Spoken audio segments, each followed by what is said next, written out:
আমার ভাইরা, আমরা এমন নবীর উম্মত হয়ে এই পৃথিবীর জমিনে এসেছি যে রাসূল পাক সাল্লাল্লাহু আলাইহি ওয়াসাল্লাম একদিন গভীর রজনীতে উম্মে হানি ঘরে ঘুমিয়েছিলেন। তার ঘরে বাবা জিবরাইল আসলেন, এসে দেখেন রাসূল ঘুমিয়ে রয়েছেন।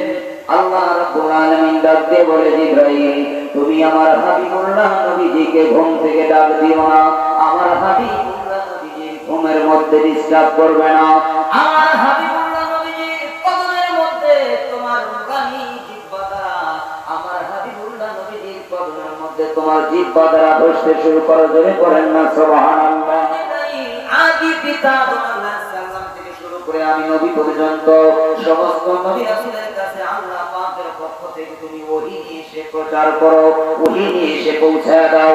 সেই নূরের জিহ্বা দ্বারা তুমি আমায় আমি নবীর কদমের মধ্যে বসা দিলে। এটা কি করলে ভাই জিবরাইল? এবার জিবরাইল আমিন ডাকতে বলতেছে, ইয়া রাসূলুল্লাহ, ইয়া হাবিবাল্লাহ, ও দয়ার নবী, মায়ার নবী, আমি আমার নিজের ইচ্ছায় কোনো কিছু করি নাই গো নবীজি। ও নবী, আপনি তো জানেন না আল্লাহর কাছে আপনার কত মর্যাদা। করে কন্যা সুবহানাল্লাহ। জমের পাশে নিয়ে গেলেন। আমার ভাইরা, সেই আবে জমজমের পানি হাজী সাহেবরা হজ করতে গিয়ে আবে জমজমের পানি নিয়ে আসেন। এই পানিগুলো আমাদেরকে পাড়া প্রতিবেশী গ্রামবাসী আত্মীয় স্বজনদেরকে ডেকে ডেকে এই পানি খাওয়ান। আমার ভাইরা, পৃথিবীর সমস্ত পানি খাওয়ার নিয়ম হলো বসে বসে, আর আবে জমজমের পানি দাঁড়ায় দাঁড়ায় পান করা সুন্নাত। ধরে পড়েন না মারহাবা। রহমাতুল লিল আলামিন নবীজি ডাকে জিজ্ঞাসা করে, জিবরাইল, ও জিবরাইল, এই গভীর রজনীতে আমার ঘুম করে ভাঙায়া আবে জমজমের পানি দ্বারা ওযু করায়া তুমি সন্ধ্যা এই রকম একটা পানি দেখানোর জন্য নিয়ে আসছো। এবার জিবরাইল ডাকতে কয়, ইয়া রাসূলুল্লাহ, ইয়া হাবিবাল্লাহ, ও দয়ার নবী, মায়ের নবী, এটাকে আপনি জঙ্গলার কোন সাধারণ প্রাণী মনে করবেন না গো নবীজি। আজকে আল্লাহ রাব্বুল আলামিন আপনাকে সুরাজি গ্রহণ করাবেন, মিরাজ করাবেন। এর কারণে আপনাকে নিয়ে যাওয়ার জন্য এত সুন্দর একটা যানবাহনের ব্যবস্থা করেছে। যেই যানবাহন আদি পিতা আদম আলাইহিস সালাম থেকে শুরু করে ঈসা রুহুল্লাহ পর্যন্ত কোন নবীর জন্য আল্লাহ রাব্বুল আলামিন সৃষ্টি করে নাই, শুধুমাত্র আপনার জন্য ব্যবস্থা করেছে গো নবীজি। ইয়া রাসূলুল্লাহ, ইয়া হাবিবাল্লাহ, ও দয়ার নবী, মায়ার নবী, আপনি বুরাকের পিঠের উপরে উঠে বসবেন। সঙ্গে সঙ্গে মুহূর্তের ভিতরে বুরাক আপনাকে সাই সাই করে আল্লাহ পাকের আরশের আযীম পৌঁছায় দিবে। জোরে জোরে পড়েন না সুবহানাল্লাহ। নবী, মায়ার নবী ডাকতে বলে, ও ভাই জিবরাইল, ও ভাই জিবরাইল, আমি তো আমার জন্য কাঁদি না। ও ভাই জিবরাইল, তোমার কথা বিশ্বাস করলাম। এই বুরাকের পিঠে সাই সাই করে আল্লাহ পাকের আরশের আযীম পৌঁছায় দিবে। ও ভাই জিবরাইল, তোমার কথা বিশ্বাস করেছি। এই বুরাকের পিঠের উপরে আমার ডান হাত মোবারক রাখার পরে আমার গুনাহগার উম্মতের কথা মনে হয়ে গেছে। ভাই জিবরাইল, ওই ফুলের চাইতে চিকন, হীরার চাইতে ধার, আমাবস্যা রাতের চাইতে অন্ধকার, ওই ফুলসুরাতের বীজ আমার গুনাহগার উম্মতেরা কেমন করে পার হবে গো ভাই জিবরাইল? এই কথা মনে হইয়া আমি কাঁদতেছি। আমরা কত আপনজনদেরকে কবর দিলাম, ওই কবরের মধ্যে মৃত ব্যক্তিকে শোয়া দিয়া যদি পুরুষ মানুষ হয় বুকের উপরে হাত, আর যদি মহিলা মানুষ হয় মাথার মধ্যে হাত, হাতে একটা দোয়া পড়া হয়, বিসমিল্লাহি ওয়া আলা মিল্লাতি রাসূলিল্লাহ। ধরে পড়েন না। শিল্পীরা একটা গান লিখেছেন, আপনি থাকেন জমিনে, চন্দ্র থাকে আসমানে, নবুয়তের প্রমাণে মক্কারি কাফের গণে করলো আপনায় আবেদন, চন্দ্র করতে দ্বিখণ্ডন, দেখে আপনার তর্জনী সাদ হয়ে যায় কুরবানি, আশিকের পরিচয় দিতে চিরকাল। সাল্লাল্লাহু আলা সাইয়্যিদিনা মাওলানা মুহাম্মদ ওয়া আলা আলি সাইয়্যিদিনা মাওলানা মুহাম্মদ।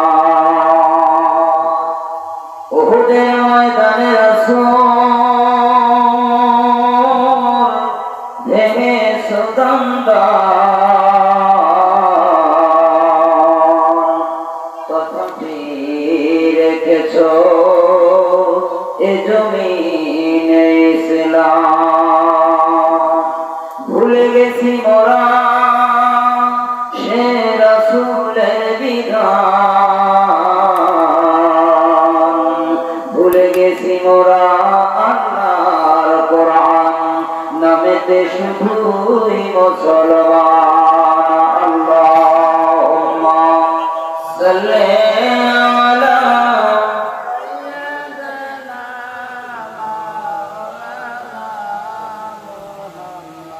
ওয়ালা আলি সাইয়্যিদিনা।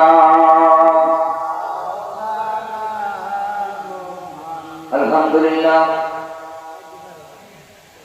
সর্বপ্রথম আমাদের মাশরুফ মুর্শিদ কিবলা জান, যিনি মাহফিলে এত সময় উপস্থিত ছিলেন, তেনার কদমে অগণিত কদম মুছি আরজ করছি এবং যেনার কদমে আমরা হাজির হয়েছি শাহ সুফি কামেল শাহ সুফি আজিমউদ্দিন পীর কিবলা রহমাতুল্লাহ আলাইহি, হুজুর কিবলা রহমাতুল্লাহ আলাইহি, তেনার কদমে অগণিত কদম মুছি আরজ করছি। শাহ সুফি আব্দুল জলিল এবং শাহ সুফি জুব্বার আলী পীর কিবলা রহমাতুল্লাহ আলাইহি, হুজুর কিবলা জানের কদমে অগণিত কদম মুছি আরজ করে আপনাদের সকলকে আমি আমার অন্তঃস্থল পক্ষ থেকে আপনাদেরকে শুভেচ্ছা ও সালাম দিচ্ছি। সকলের সমস্যারে ভক্তি ভরে সালামের জবাব দিলেন, আসসালামু আলাইকুম ওয়া রাহমাতুল্লাহি ওয়া বারাকাতুহু। আমার ভাইরা, আমরা এমন নবীর উম্মত হয়ে পৃথিবীর জমিনে এসেছি, জানার দরকার আছে না নাই? যেহেতু এটা বেলায়েতি মাহফিল, ওলিয়া উলিয়ার মজলিস, ওলিয়া উলিয়ার দরবারে দুইটা জিনিস মজুদ থাকে। কয়টা জিনিস? কথা ভালো লাগবে না এখন আপনাদের, তারপরে একটু সামনে আগে বসেন, কথাগুলো উত্তর দিলে তাহলে কথাগুলো বলতে পারবো। ওলিয়া উলিয়ার দরবারে দুইটা জিনিস মজুদ থাকে। কয়টা? একটা হলো রহমত, আরেকটা হলো গজব।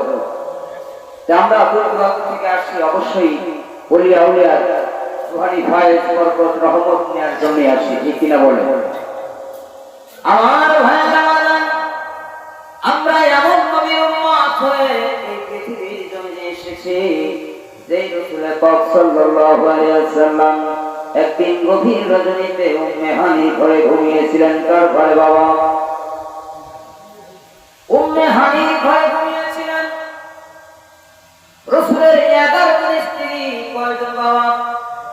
রাসূলের 11 জন স্ত্রী, তার মধ্যে একজনের নাম হলো উম্মে হানি। আমার রাসূলের খোদা উম্মে হানি ঘরে ঘুমিয়েছিলেন গভীর রজনীতে। হযরত জিবরাইল আসলেন, এসে দেখেন রাসূল ঘুমিয়ে রয়েছেন। আল্লাহ রাব্বুল আলামিন ডাক দিয়ে বলে, জিবরাইল, তুমি আমার হাবিবুল্লাহ নবীজিকে ঘুম থেকে ডাক দিও না। আমার হাবিবুল্লাহ নবীজির ঘুমের মধ্যে ডিস্টার্ব করবে না।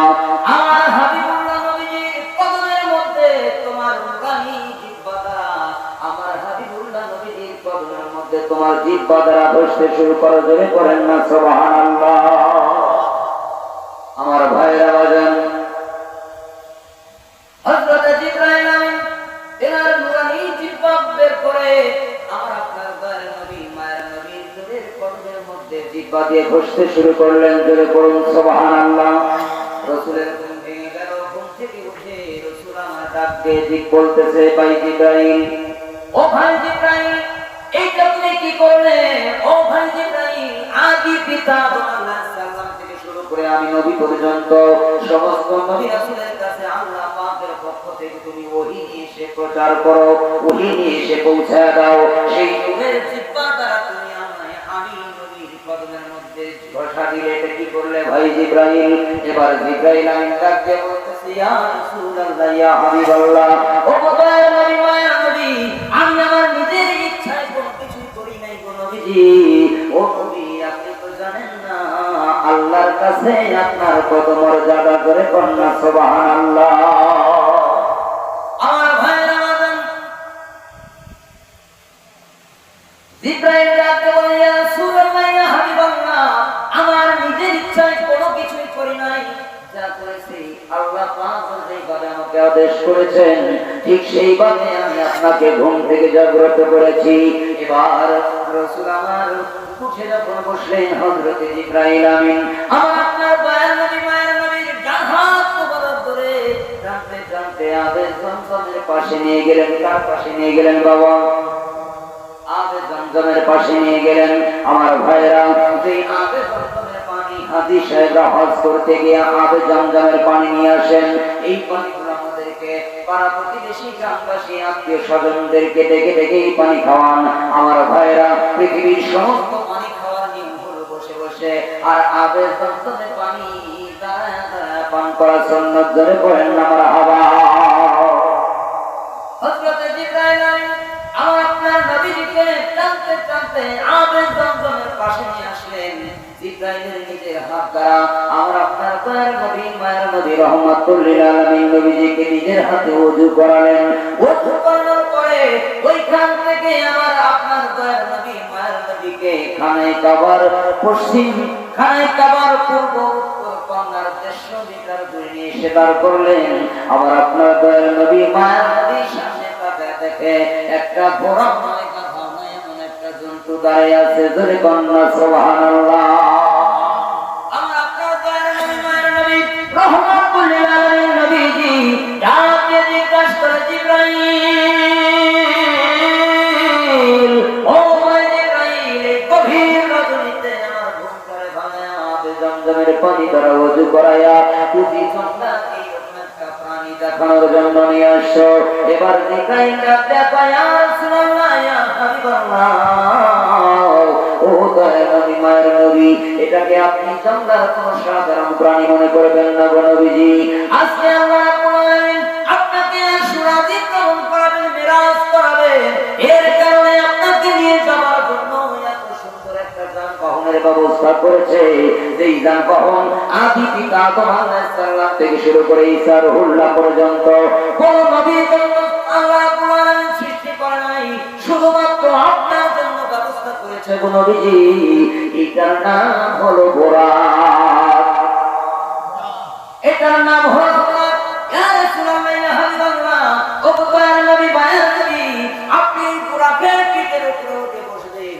সঙ্গে সঙ্গে মুহূর্তের ভিতরে বুরাক আপনাকে সাই সাই করে আল্লাহ পাকের আরশের আজিম পৌঁছায় দিবে। জোরে জোরে পড়েন না সুবহানাল্লাহ। আমার ভাইরা বাজান, এই খবর শুনিয়া আমার আপনার দয়ার নবী মায়ের নবী রহমাতুল লিল আলামিন নবীজি ওই বুরাকের কাছে গেলেন। তেনার ডান হাত মোবারক ওই বুরাকের পিঠের উপরে রাখলেন। ওই বুরাকের পিঠের উপরে হাত মোবারক রাখার পরে আমার আপনার দয়ার নবী মায়ের নবী শিশু বাচ্চার মতো হাউমাউ করে কাঁদতে শুরু করে দিলেন। জোরে কন্যা সুবহানাল্লাহ। এই কান্না দেখে হযরত জিবরাইল আমিন ডাকে জিজ্ঞেস করে, ইয়া রাসূলুল্লাহ, ইয়া হাবিবাল্লাহ, পৃথিবীর কোন নবী রাসূলের জন্য এত সুন্দর যানবাহনের ব্যবস্থা করে নাই, শুধুমাত্র আপনার জন্য করেছে। এত সুন্দর যানবাহন পাইয়াও নবীজি গো আপনি বুঝি খুশি হইতে পারেন নাই। এবার দয়ার নবী মায়ের নবী ডাকতে বলে, ও ভাই জিবরাইল, ও ভাই জিবরাইল, আমি তো আমার জন্য কাঁদি না। ও ভাই জিবরাইল, তোমার কথা বিশ্বাস করলাম। এই বুরাকের পিঠে বসলে মুহূর্তের মধ্যে সাই সাই করে আল্লাহ পাকের আরশের আজিম পৌঁছায় দিবে। ও ভাই জিবরাইল, তোমার কথা বিশ্বাস করেছি। এই বুরাকের পিঠের উপরে আমার ডান হাত মোবারক রাখার পরে আমার গুনাহগার উম্মতের কথা মনে হয়ে গেছে। ভাই জিবরাইল, ওই দুইয়ের চাইতে চিকন হিলার চাইতে ধার, আমাবস্যা রাতের চাইতে অন্ধকার, ওই পুরুষদের বিরুদ্ধে আমার গুনাহগার উম্মতেরা কেমন করে পার হবে গো ভাই জিবরাইল? এই কথা মনে হইয়া আমি কাঁদতেছি। সুবহানাল্লাহ। আমার ভাইরা বাজার, এই কথা যখন আপনার আমার দয়ার নবী মায়ের নবী হযরত জিবরাইল আমাকে বললেন এবং জিবরাইলকে বললেন, ও ভাই জিবরাইল, আজকে যেমন আল্লাহ রাব্বুল আলামিন আমাকে নেবার জন্য এত সুন্দর বুরাকের ব্যবস্থা করেছে, বাজেট করেছে, আজকে যদি আমার আল্লাহ আমার উম্মতের জন্য কুসরাতের কিনারে হাসরের ময়দানে আমার প্রত্যেকটা গুনাহগার উম্মতের জন্য এই রকম করে একটা করে বুরাক দান করে দিত, আমি যদি বড় খুশি হয়ে যাইতাম। আমার ভাইরা বাজান, এই খবর শোনার পরে হযরত জিবরাইল আমিন ডাকতে বলে ইয়া রাসূলুল্লাহ ইয়া হাবিবাল্লাহ পৃথিবীর কোন নবী রাসূলের জন্য সৃষ্টি করে নাই শুধুমাত্র আপনার জন্য করেছে আর এত সুন্দর যানবাহন আপনি আপনার গুনাহগার উম্মতের জন্য চাইবেন আমার মনে হয় না এই চাওয়াটা আল্লাহর দরবারে কবুল হবে জোরে বলুন নাউযুবিল্লাহ এই কথা যখন হযরত জিবরাইল আপনার দয়ার নবী মায়ের নবী রাহমাতুল লিল আলামিন নবীজিকে বললেন আমার আপনার দয়ার নবী মায়ের নবী পুরাত থেকে অনেক দূরে সরে আসলেন সরে এসে ডাকতে বলে ভাই জিবরাইল আমার জন্য বাজেট হবে আমার গুনাহগার উম্মতের জন্য বাজেট হবে না তুমি আল্লাহকে বলে দাও ওই রকম কোরআনের পিঠে আমি রাসূল উঠতে চাই না জোরে কন্যা সুবহানাল্লাহ কেমন নবীর উম্মত বাবা বন্ধু যাচ্ছে বন্ধুর বাড়িতে আনন্দের সময় ওই সময় তো কারো কথা মনে থাকবার নয় কিন্তু এমন নবীর উম্মত হয়েছি কখনো দয়ার নবী মায়ার নবী তার উম্মতকে ভুলে নাই জোরে কণ্ঠে কিনা আমার ভাইরা বাজান এই কথা যখন বললেন আল্লাহর জিবরাইল আল্লাহ রাব্বুল আলামিনকে ডাকতে বলে ও রাব্বুল আলামিন আপনি আপনার হাবিব নবীজিকে নেবার জন্য যে বোরাক পাঠাইছেন এই বোরাকের পিঠে তো আপনার নবী উঠতে চায় না কি বলে জিবরাইল এবার জিবরাইল ডাকতে বলে ইয়া রাব্বুল আলামিন তার গুনাহগার উম্মতের জন্য প্রত্যেকটা গুনাহগার উম্মতের জন্য হাসরের ময়দানে ফুলসুরাতের কিনারে এই রকম করে একটা করে বোরাক বাজের চায় এবার আল্লাহ রাব্বুল আলামিন ডাকতে বলে জিবরাইল আমি যেই হাবিবুল্লাহ নবীজিকে সৃষ্টি না করলে কোন কায়নাতের কোন কিছু সৃষ্টি করতাম না আমি যেমন আমার বন্ধুকে ভালোবাসি আমার বন্ধু তেমন তার গুনাহগার উম্মতদেরকে ভালোবাসে হে জিবরাইল তুমি আজকে সাক্ষী হয়ে যাও আমার বন্ধুকে আমি আর সুরাজি ভ্রমণ করাবো আমি মেরাজ করাবো এই কারণে আমার হাবিবুল্লাহ নবীজি প্রত্যেকটা গুনাহগার উম্মতের জন্য ফুলসুরাতের কিনারে হাসরের ময়দানে এইরকম করে একটা করে বোরাক বাজেট করে দিলাম জোরে জোরে পড়েন না সুবহানাল্লাহ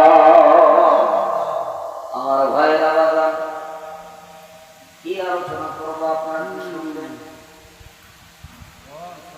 রাত্রি তো অনেক হয়ে গেছে 3টার কাছাকাছি এত রাত্রে কোনো আলোচনা ভালো লাগার কথা নয় আমার ভাইরা ও বাজান হযরত জিবরাইল আমিন কে সাক্ষী রেখে আল্লাহ রাব্বুল আলামিন প্রত্যেকটা গুনাহগার উম্মতের জন্য একটা করে বোরাক ফুলসুরাতের কিনারে দান করে দিলেন জোরে পড়েন না সুবহানাল্লাহ সেই নবীর উম্মত আমরা আমার ভাইরা বাজান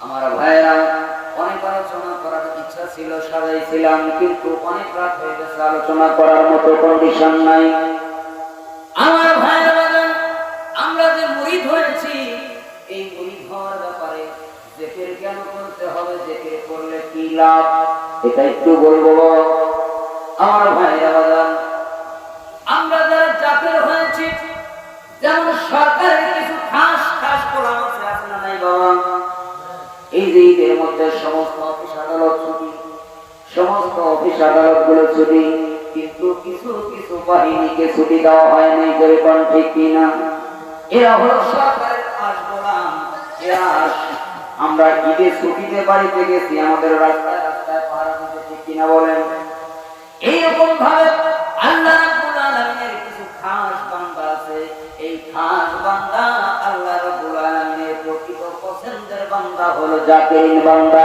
জোরে জোরে পড়েন না সুবহানাল্লাহ আল্লাহ রাব্বুল আলামিন তার প্রত্যেকটা বান্দা বান্দীদেরকে ডেকে ডেকে বলে এই আমার বান্দা বান্দীরা তোমাদের দেহের মধ্যে বাম স্তনের বিয়ঙ্গুল নিচে লতিফায় কল্ব এই জায়গায় আমি একটা বস্তু দিয়েছি যেটাকে লতিফায় কল্ব বলে আমার ভাইরা বাজান এই বাম স্তনের বিয়ঙ্গুল নিচে এইটার জায়গা সর্বপ্রথম ধর্ম তারপরে নরম গোশতের টুকরা ৭০,০০০ পর্দা এই সম্বন্ধে এই লতিফায় কল্ব সম্বন্ধে রাসূল হাদিস পাক বর্ণনা করেছেন আরশুল্লাহ এই জায়গায় আল্লাহ পাকের আরশুল আযীম জোরে পড়েন না সুবহানাল্লাহ আমার ভাইরা বাবা আল্লাহ রাব্বুল আলামিন বলেছেন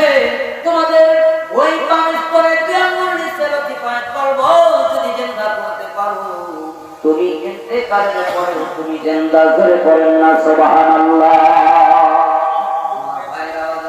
আমরা সকলেই জানি কবরের মধ্যে আমরা কত আপনজনদেরকে কবর দিলাম। ওই কবরের মধ্যে মৃত ব্যক্তিকে শোয়া দিয়া যদি পুরুষ মানুষ হয় বুকের উপরে হাত, আর যদি মহিলা মানুষ হয় মাথার মধ্যে হাত, হাতে একটা দোয়া পড়া হয় বিসমিল্লাহে ও বিসমিল্লাহে ওয়া আলা মিল্লাতি রাসূলিল্লাহ ধরে পড়েন না সুবহানাল্লাহ। রাসূলের গায়ে তুলে দেওয়া হলো, রাসূলের কাছে অর্পণ করা হলো, রাসূলের কদমে অর্পণ করা হলো। আমার ভাইরা বাজান, ওই কবরের মধ্যে রাখার পরে তিনটা প্রশ্ন করা হবে। বুখারী শরীফের হাদিসে আসছে তিনটা প্রশ্ন করা হবে। মুকাররবিন নামে ৩ জন ফেরেশতা কবরে আসবে, তিনটা প্রশ্ন করবে, মান রাব্বুকা, মান দীনুকা, মান নাবিয়ুকা। আর মুসলিম শরীফের হাদিসে আসছে একটাই প্রশ্ন করা হবে, মান হাযার রাসূল। সুবহানাল্লাহ। মনে করেন তিনটা প্রশ্ন করা হবে। সর্বপ্রথম প্রশ্ন, মান দীনুকা, তোমার দিনকে কি দিনের মধ্যে তোমরা ছিলে? আমরা যদি মুসলমান হয়ে থাকি তাহলে আমরা আমার দিন ছিল ইসলাম, ঠিক কিনা বলেন? আমার ভাইরা বলেন, তোমার রব কি ছিল? আমার রব হলো আল্লাহ। আমার ভাইরা বলেন, যারা কাফিরিন বান্দা বোঝার জন্য আরেকটু যোগ করবো, সেটা হলো যাদের ঘরে ছোট্ট ছোট্ট মাসুম শিশু আছে, বাবা এই মাসুম শিশুর দিকে তাকায় দেখবেন এই বামিস্তনের করবো, এই জায়গায় ঘড়ির কাটার মতো ঠিক ঠিক ঠিক ঠিক করে বাজে, জোরে কোন ঠিক কিনা? কথা বলেন না কেন? ছোট মাসুম শিশু যদি বাড়িতে থাকে, জন্মগ্রহণ করেছে 6 মাস 1 বছর বয়স হয়েছে, এই শিশুর এই বাম স্তনের বাম দুধের 2 আঙ্গুল নিচে তাকায় দেখবেন ঘড়ির কাটার মতো tick tick tick tick tick tick করে বাজে, জোরে জোরে বলেন না ঠিক কিনা? শুধু তাই নয়, যে মাথার চাঁদি এই জায়গায় ঘড়ির কাটার মতো টিক টিক করে বাজে, কিন্তু আমাদেরও তো বাজছে, এখন আর বাজে না। কেন বাজে না বাবা?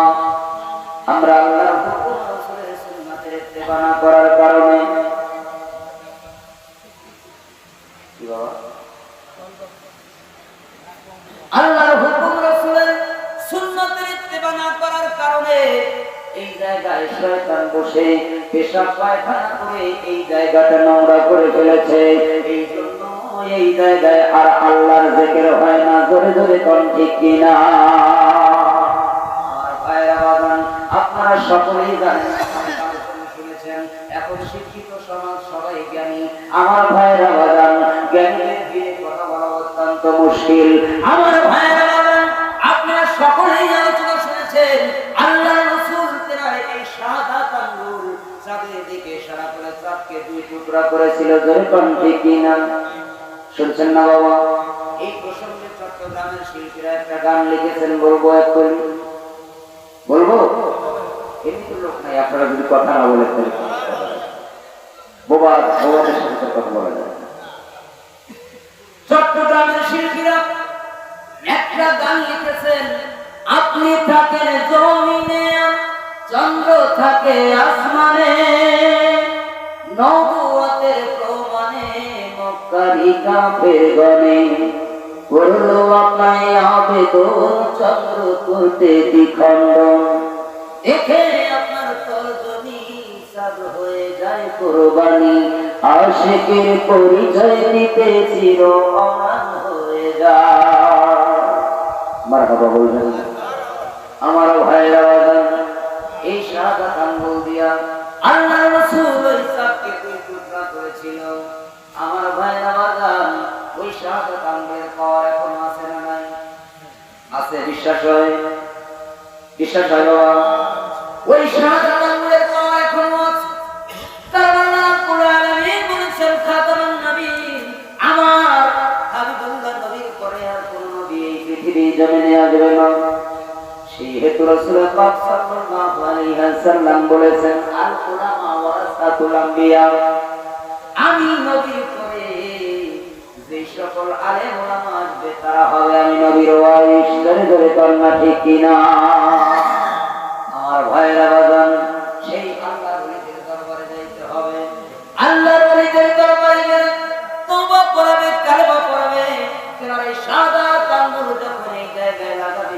মুহূর্তের ভিতরে এই সমস্ত ময়লা আবর্জনা পরিষ্কার করে আল্লাহ আল্লাহ জিকির জারি করে আপনাকে ছেড়ে দিবে। জোরে জোরে করেন না মারহাবা। একজন প্রেমিক আসিল গো সোনার মদিনায়, একজন রাসূল আসিল গো সোনার মদিনায়। যার প্রেমেতে মজনু রূপে নিজের পালায়, একজন প্রেমিক আসিল গো সোনার মদিনা, একজন রাসূল আসিল গো সোনার মদিনা। প্রেমেতে রবি শশী আনন্দে হইত খুশি গো, প্রেমেতে রবি শশী আনন্দে হইত খুশি গো। ওরে বলের পশু নবী ছিল আমরা ছিলাম না, একজন প্রেমিক আসিল গো সোনার মদিনা, একজন বাবক আসিল গো সোনার মদিনা। আমার নবী নূরের নবী রাখলাম না তার কোন ছবি গো, আমার নবী নূরের নবী রাখলাম না তার কোন ছবি গো। আমার নবী খুশি না হইলে আল্লাহ খুশি না, একজন প্রেমিক আসিল গো সোনার মদিনা, একজন রাসূল আসিল গো সোনার মদিনা। সেই প্রেমেরই রশি ধরে যাবে সালাম পরপারে গো, সেই প্রেমেরই রশি ধরে যাবে আজিম পরপারে গো। একজন আসে খুদে নাশক রূপে পাইতে কামনা, একজন প্রেমিক আসিল গো সোনার মদিনা, একজন রাসূল আসিল গো সোনার মদিনা।